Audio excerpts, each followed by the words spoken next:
Sir, Amit Shah ने कहा है कि वो डिस्कशन के लिए तैयार है, अपोजिशन अपना स्टैंड क्लियर करे, वो छात्रों के मुद्दे। कल अंतिम दिन है सदन का, आज वो अचानक तैयार हो गए। इसका मतलब जानबूझ के आपने गतिरोध रखा, सदन चलने नहीं दिया।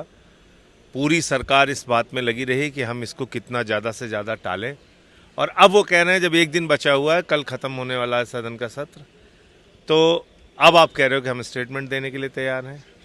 भैया, दिल्ली देश की राजधानी में 500 छात्रों के हाथ पैर सर तोड़ दिए गए, पैलेट गन का इस्तेमाल हुआ। यहाँ पे बिना वर्दी के और बिना नेम प्लेट के गुंडे आके उन्होंने लाठियाँ भांजी। बिहार में AK-47 चली छात्रों पे। आपको अब होश आ रहा है बयान देने के लिए? चलिए आइए बताइए क्या किया आपने, क्यों किया। वो कह रहे हैं देर रात तक चर्चा चला लेंगे, 3 बजे से चर्चा शुरू कीजिए आप।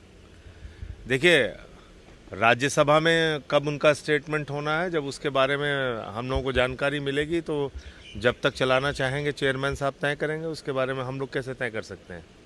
हाउस कितने दिन, या तो BAC में तय हो कितने देर तक चलेगा, किन किन मुद्दों पे जवाब देंगे। लेकिन उससे पहले 2 बजे उन्होंने विपक्ष से कहा है कि आप आके हमें बताइए कि आप तैयार हैं। अपना स्टैंड क्लियर उन्होंने करें। खुद कहा 2 बजे विपक्ष आए पहले। देखिए, ये तो लोकसभा में पहले देंगे ना। लोकसभा वालों से, जो विपक्ष के लीडर हैं उनसे पूछिए, जब हमारे यहाँ की बात आएगी हम बताएंगे आपको।